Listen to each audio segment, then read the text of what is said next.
Começa hoje a Semana Santa, esta que é o diferencial durante todo o ano.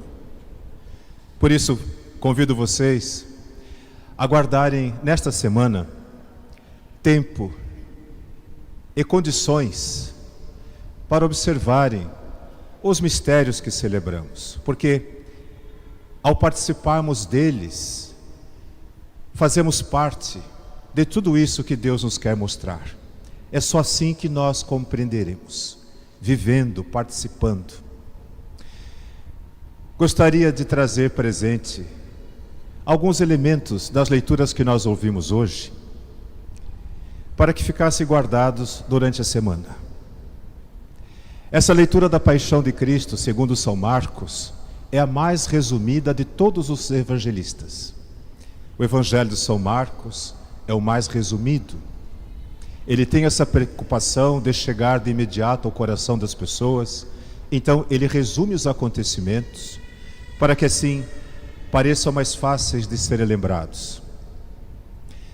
Chama atenção, em primeiro lugar, para o fato de que Jesus estava na casa de Simão, o leproso, quando o foram buscar. A lepra naquele tempo era considerada um castigo divino. Não conseguiam compreender como uma doença pudesse ser tão cruel e desfigurar assim o ser humano. Achavam que Deus estava castigando aquela pessoa e diziam: alguma coisa de errado esse homem fez. Se não foi ele, foram seus pais ou alguém da sua família, e Deus o está punindo desta forma terrível. Então, o leproso era excluído da sociedade, era rejeitado, era proscrito, era um maldito. Mas Jesus estava na casa dele. Primeira lição: Deus está junto daqueles que sofrem. Guardem isso, não se esqueçam disso. Muitas vezes somos tentados a achar que Deus nos abandonou. E o Salmo 21 que rezamos hoje é a súplica de uma pessoa justa diante de um sofrimento para ela inexplicável, incompreensível, e que ela já não pode mais suportar. Por isso, o justo diante de Deus, na sua oração, vai dizer: mas por que é que o Senhor me abandonou? Hoje as pessoas ainda têm esta mentalidade quando passam por grandes provações. Pessoas que não conseguem se recolocar no mercado de trabalho depois de terem perdido emprego há mais de 2 anos, 3 anos. E elas veem suas economias se esvaírem, assim como as suas esperanças. E ela começa a desanimar. E ela imagina que Deus a abandonou. Pessoas que são portadoras de alguma deficiência, que descobrem uma doença grave, fazem tratamento, fazem promessa, rezam, mas não veem progresso, evolução. Então elas dizem: o que foi que eu fiz para Deus? Deus me abandonou.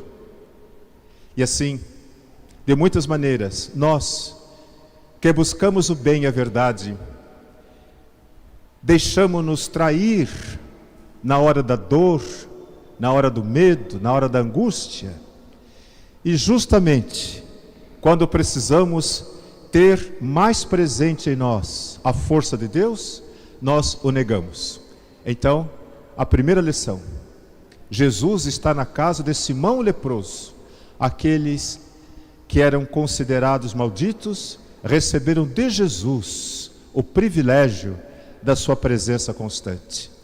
Fez assim também com as mulheres, que eram subtratadas na sociedade como pecadoras por natureza. Jesus não apenas vai até elas, mas as recebe, as consola, Ele lhes dá poder. Hoje nós vimos uma dessas pessoas que, tendo gasto uma pequena fortuna, comprou esse perfume caro à base de nardo e, com ele, lavou o corpo de Jesus. Os judeus tinham seus ritos de sepultamento e levava 3 dias para que a pessoa fosse enterrada. Naquele calor, naturalmente o corpo se decompunha muito rapidamente. Então, quanto mais rica a família, melhor a qualidade do perfume que se compravam para ungir o corpo do morto. Aquela mulher faz um gesto profético ao ungir o corpo de Jesus com aquele perfume. Mas ouçam e se lembrem da conversa que eles tiveram. As pessoas que observavam criticavam. E como é fácil criticar os outros. É fácil criticar quem faz. Mas Jesus nos alerta dizendo: aquilo que é melhor de nós precisa ir para Deus. Nós precisamos tratar as pessoas que nós amamos com todo carinho. Precisamos dar às pessoas toda a dignidade que cada um de nós merece, independente daquilo que tenhamos feito. É por isso que Ele aceita o presente, para nos mostrar o valor da pessoa humana.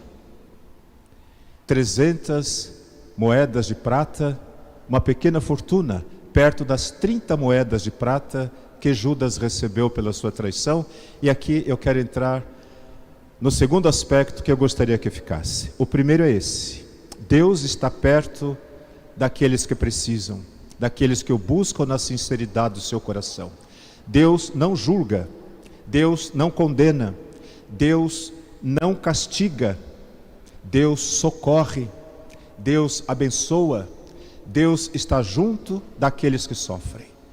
Portanto, nós também precisamos ter essa mentalidade e olhar de forma diferente para os moradores de rua, para os idosos, especialmente da nossa família, que precisam de nós, para aqueles que perderam a razão por conta da idade, por conta do Alzheimer. Nós precisamos olhar para eles com a caridade com que Deus olhou para Simão, o leproso. Judas traiu Jesus por dinheiro. Não se sabe qual intenção ele tivesse. Talvez quisesse o dinheiro para si. Talvez tivesse a intenção de dar o dinheiro aos pobres. E se sentiu traído porque Jesus aceitou aquele presente caro. Só Deus sabe julgar a intenção dos corações. Ele mesmo se julgou. Ele mesmo se condenou. Mas aqui há algo que precisamos aprender, e esta é a segunda coisa que eles peço que guardem. Pedro, tendo jurado ser fiel a Jesus sob qualquer circunstância, o negou 3 vezes. Mesmo tendo recebido de Jesus a promessa de se tornar a pedra angular da igreja nascente, mesmo tendo recebido de Jesus a promessa das chaves do reino dos céus, mesmo tendo presenciado os sinais e reconhecido por 3 vezes que Jesus é o Messias, quando chegou a hora da dificuldade, quando chegou a hora da dor, quando chegou a hora da provação, ele negou o Senhor. E eu lhes pergunto: Judas e Pedro, quem fez pior? Judas ou Pedro?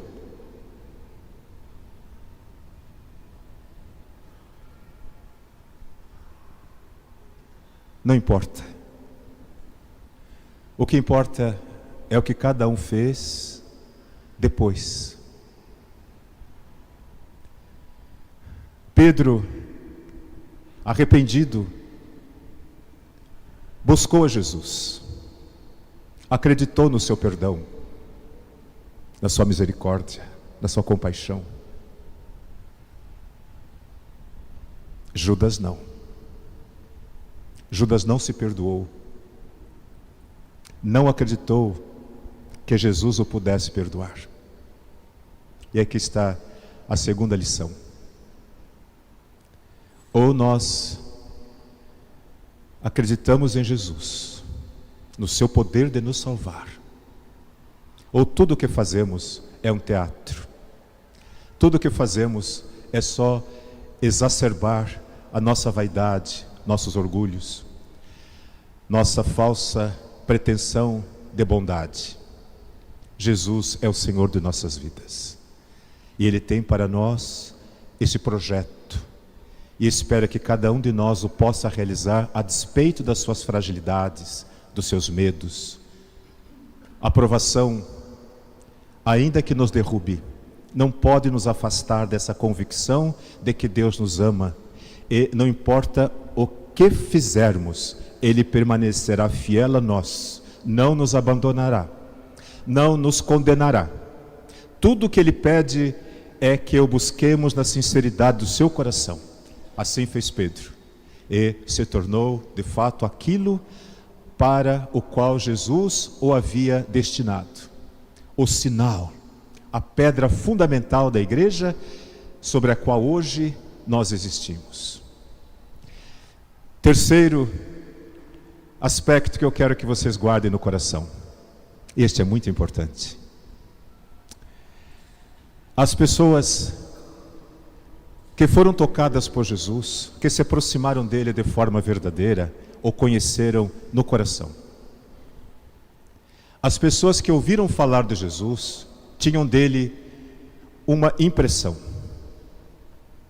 Quando ele chegou à grande cidade de Jerusalém, ele já era famoso e as pessoas tinham ouvido falar dele e foram lá com os ramos de oliveira e esperavam que ele fosse o libertador, que trouxesse a realização de todos os desejos e que fizesse que todas as pessoas fossem felizes. Elas não o conheciam, tinham ouvido falar dele, dos sinais que realizara. É por isso que, alguns dias depois, estas mesmas pessoas, insufladas pelos principais entre o povo, desacreditaram nele. Movidos pela mentira, pelas artimanhas, aquelas pessoas perguntavam a si mesmos: mas será que é tudo isso mesmo? Será que ele é uma pessoa boa? Estão falando tão mal contra ele? E quem falava mal contra ele? As autoridades, aqueles que se sentiam ameaçados pela sua presença. Todo aquele que quer se defender, todo aquele que quer proteger a sua vida, todo aquele que arvora-se no direito de ter poder, de mandar nos outros, todo aquele que faz as leis e não as cumpre, esse tem medo de Deus e quer tirá-lo do coração das pessoas. É por isso que Jesus aceitou colocar-se no último lugar do mundo, onde estão os crucificados, alvo da violência, alvo do ódio e alvo da injustiça. Aqueles que ouvem falar de Jesus, mas não o conhecem, quando chega a provação, eles vão embora, eles não o seguem, eles fazem exatamente o que essas pessoas do Evangelho fizeram: riem dele, gospem nele, blasfemam contra ele. Por quê? Porque ele de alguma forma questiona o seu projeto mesquinho de vida. Quantas pessoas não usam o nome de Deus para fazer o mal? E eles acham que estão falando com Deus, mas na verdade estão ouvindo seus próprios pensamentos, o eco do seu coração empedernido e voltado para os seus próprios interesses. Os anciãos do povo, quem eram? Os proprietários da terra, que se sentavam no Senado, chamado Sinédrio. Os aristocratas, os ricos, ano após ano, eles se revezavam no Sinédrio.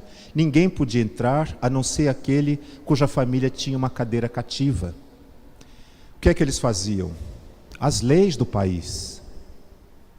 E eles julgavam as leis. Portanto, como se fosse uma república, eles eram o legislativo e o judiciário juntos, fazendo leis em benefício próprio. Julgavam as pessoas, mas eles não se submetiam às leis que criaram. Eram os anciãos do povo, os aristocratas, aqueles que tinham acesso ao palácio do rei. Os fariseus e os sumos sacerdotes, os religiosos da época. Também os sumos sacerdotes se assentavam no sinédrio. Nós ouvimos falar de Anás e Caifás, ouviremos falar deles outras vezes. Quem são? Anás era sogro de Caifás. Se revezavam ano após ano no sumo sacerdócio do templo. A família deles possuía o açougue, para onde iam os animais sacrificados. Eles tinham o privilégio, a prerrogativa de vender a carne dos animais que eram sacrificados. Ninguém mais podia, eles tinham monopólio. Para as pessoas comprarem carne, seja de boi, de cordeiro, precisava ir no açougue da família de Caifás e de Anás. Portanto, eles tinham interesses políticos e econômicos, e por isso não podiam aceitar Jesus, que dizia que Deus é Pai de todos, e que veio para todos, e que ama todas as pessoas, e que não precisa da mediação do templo para estar perto delas. Eles não podiam aceitar isso, porque isso significaria desmantelar toda a estrutura que eles haviam arquitetado para se proteger. Terceiro, portanto, aspecto eu quero que vocês guardem.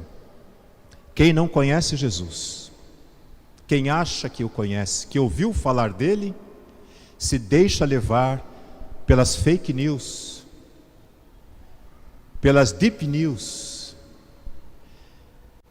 pelo ódio, pela violência e pela injustiça que graça no nosso meio. Quem conhece Jesus não se deixa enganar. O Evangelho diz das pessoas que estavam ali perto da cruz, não abandonaram, porque foram tocadas por Ele, o conheciam. E não importa o que falassem contra Ele, elas sabiam quem Ele era. E finalmente,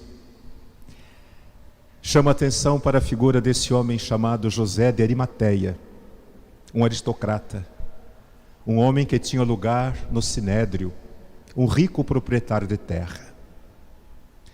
José de Arimateia buscava a verdade no seu coração.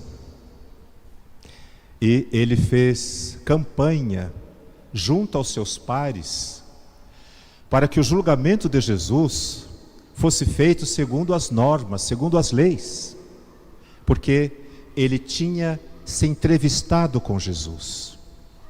Ele conheceu a Jesus.